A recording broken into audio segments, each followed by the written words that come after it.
el repaso de la semana pasada. Vamos a entrar ahora a lo que corresponde al día de hoy. Ustedes dirán, profesor, pero ¿por qué tanto repaso todas las semanas que se llama más de media hora? Porque hay ciertas cosas que hay que aclarar siempre. Por ejemplo, hay de estos elementos que se explicaron que me parecieron que faltaron algunos detalles por el tiempo. Vamos a continuar entonces. Nuestra siguiente parte es la relacionada con la metodología. Específicamente lo que es el capítulo número 3, casualmente cayó el mismo número, pero bueno, llamado materiales y métodos. Vean que aquí tenemos los elementos que incluiría esto, especialmente lo que es la parte de tesis. Vamos a olvidarnos de lo demás, como la tesis es la más completa, y después ustedes pueden reducirla para llevarlo a lo que es el bachiller. Vean que la única diferencia que tiene la tesis con respecto al bachiller es que la tesis no lleva hipótesis específica porque es el bachiller porque es una sola variable. Las hipótesis específicas surgen por lo general de la combinación entre los diferentes objetivos específicos, y estos objetivos específicos vienen de la combinación entre las dos variables y sus dimensiones. Luego se plantea lo que es lo referido a las variables. Hay una está bien. Hay lo que es una definición conceptual que no es indispensable en lo que es el bachiller, pero sí en los demás documentos, y una definición operacional. Es decir, una es según la teoría de algún autor, más un aporte propio, y la otra es según como ustedes la estén usando. Luego de allí, el resto de los elementos son comunes para todos los tipos de documentos. Vamos a comenzar con esto y espero que ahora sí participen un poquito más, muchachos. Porque si no, entonces, ¿cuál es el aprovechamiento de la clase? Comenzamos por aquí. Fíjense que su capítulo número 3, métodos y materiales, debe comenzar con ese rótulo en título 1.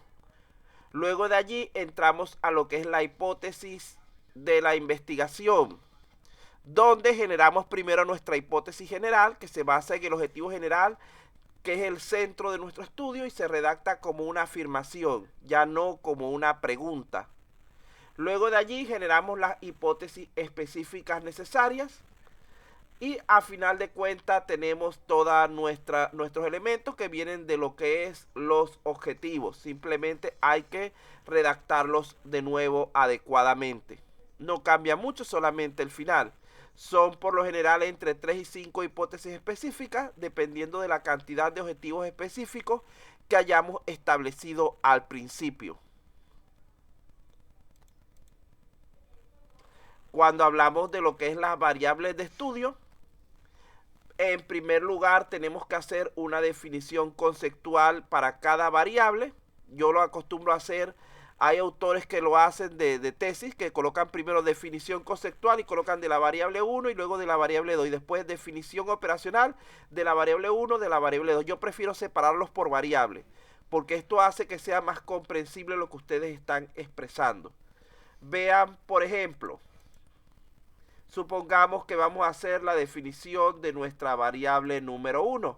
La definición conceptual es según un autor, es decir, es una cita con su aporte correspondiente. Aquí tenemos un pequeño ejemplo de definición conceptual.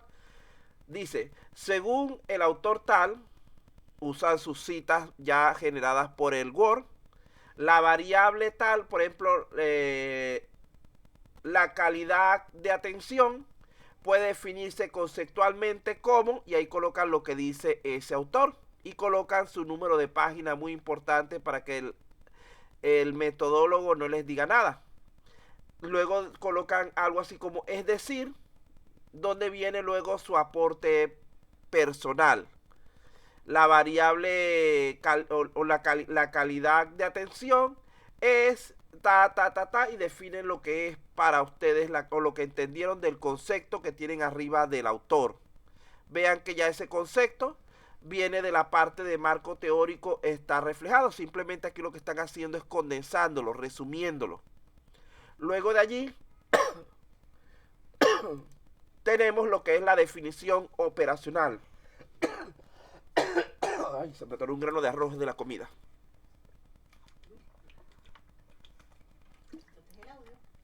No, no importa. No, que me están oyendo toser mucho, van a pensar que tengo COVID. Agüita. No, ya tomé, yo prefiero que piensen que me estoy ahogando con algo de lo que comía a que piensen que tengo COVID, porque yo no tengo COVID. Bueno, seguimos por aquí con lo que es la definición operacional. Allí lo que hacemos es establecer cómo nosotros vemos esa variable dentro de nuestro estudio o cómo la vemos como una herramienta de trabajo. Fíjense que para la definición operacional, en el ejemplo en el cuadro de color naranja dice, desde el punto de vista operacional, el presente estudio define ¿cuál es la calidad de atención como la valoración del nivel de satisfacción del cliente, por decir algo, el cual, al no poder ser medido directamente, será evaluado a través de las dimensiones establecidas para tal fin y coloca los nombres de las dimensiones que definieron anteriormente.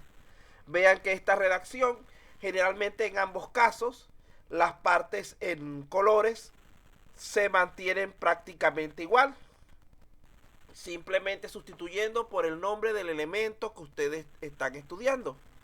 Pero las partes que están en negro sí deben procurar ustedes parafrasearlas, para que imagínense que todos vayan a entregar la tesis cuando el asesor le pase, el primero pasó bien en las definiciones operacionales, pero ya el segundo se las detectó como plagiadas del otro. Entonces deben tratar de ir moviendo en lo posible esa definición.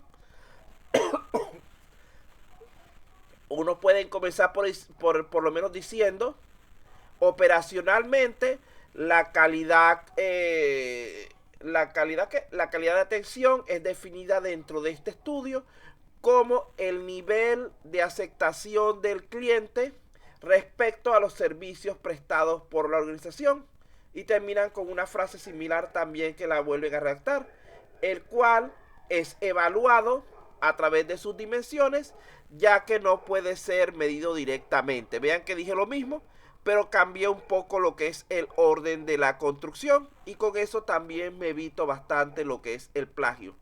¿Entienden la diferencia entre definición operacional y definición conceptual? Vean que en la segunda para nada aparece una cita. Lo que aparece es directamente el autor, el contenido que ustedes están tratando de explicar. Como dice su profesor, hasta aquí, hasta el capítulo 3 completo, sobre todo lo que es el capítulo 2 y el capítulo 3, se basa puramente en citar otros autores. La parte propia de su trabajo, la parte personal, se encuentra a partir del capítulo 4, que allí sí deben esforzarse más en la redacción para que no caigan en problemas de plagio. Bueno. Nadie dice nada sobre las variables. Voy a asumir que las variables no, sí, las variables. Que las entendieron. Vamos a continuar con la siguiente. El siguiente elemento que tienen por allí es el tipo y nivel de investigación. Vean que yo acostumbro generalmente las tesis que estoy haciendo, coloco una sola o ambas de esos tipos de investigación en cada una. ¿Por qué? Porque ellos son válidos y compatibles de colocarlos juntos. Entonces allí, por ejemplo, yo coloco por lo general que mis investigaciones que estoy asesorando a los muchachos son de tipo básica. ¿Por qué? Porque ustedes trabajan con la variable sin modificarla. Ustedes trabajan con los datos tal como vienen del origen. Y eso es una investigación básica.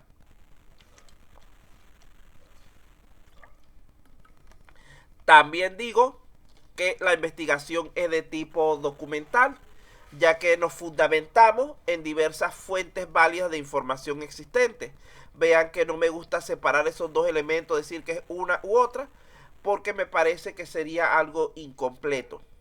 Entonces ustedes pueden utilizar esas mismas tipologías lo único que deben hacerle es una redacción a la explicación de manera personal. Y claro está, recuerden que siempre deben en cada uno de estos conceptos citar algún autor reconocido y colocar su aporte personal. Eso que ven allí son fragmentos de Bernal, si no me equivoco, el cual define de manera bastante clara los diferentes tipos de investigación. En la parte del nivel de investigación, por lo general, ustedes acostumbran a hacer investigaciones de tipo descriptivo.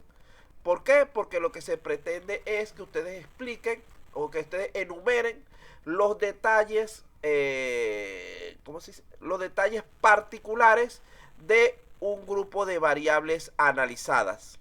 Entonces, por eso es que por lo general decimos que nuestras investigaciones son descriptivas, no importa que después pasemos un poco más allá. ¿Por qué? Si nosotros decimos que nuestra investigación es explicativa y no ponemos las explicaciones adecuadamente, el metodólogo nos va a decir que está mala. Pero si decimos que es descriptiva y después llegamos más allá y pasamos a ser explicativa, no hay ningún problema porque superamos el alcance que nos habíamos propuesto. En eso no hay problema. El problema es cuando no llegamos al alcance propuesto. En el caso de dos variables, yo recomiendo bastante el uso de un nivel correlacional. ¿Por qué? Porque establecer el grado de relación entre dos variables es sumamente fácil utilizando el SPSS y es bastante bien visto por lo que son los jurados de tesis, donde establecemos que nuestra variable 1, por ejemplo, sistema de información, guarda relación con lo que es la calidad del servicio debido a una serie de características que se van relacionando entre sí.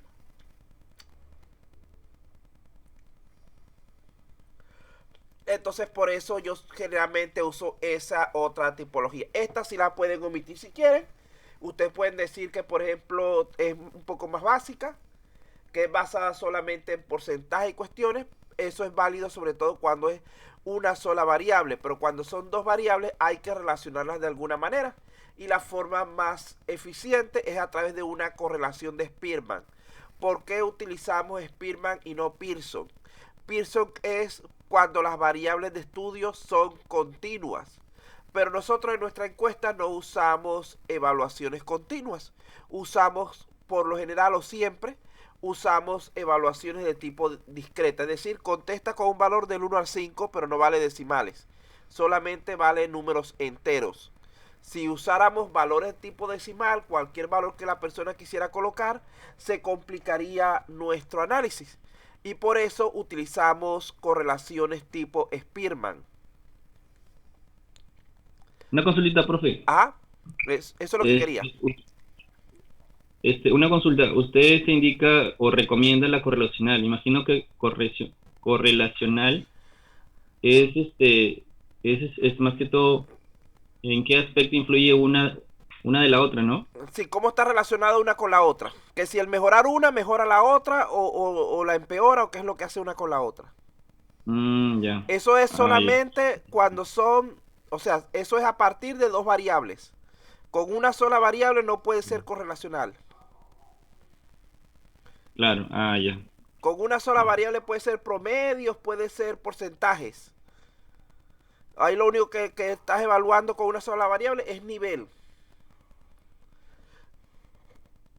Entonces, por ejemplo, para una tesis de esta que diga esas dos variables que tenemos nosotros, sistema de información y calidad de servicio,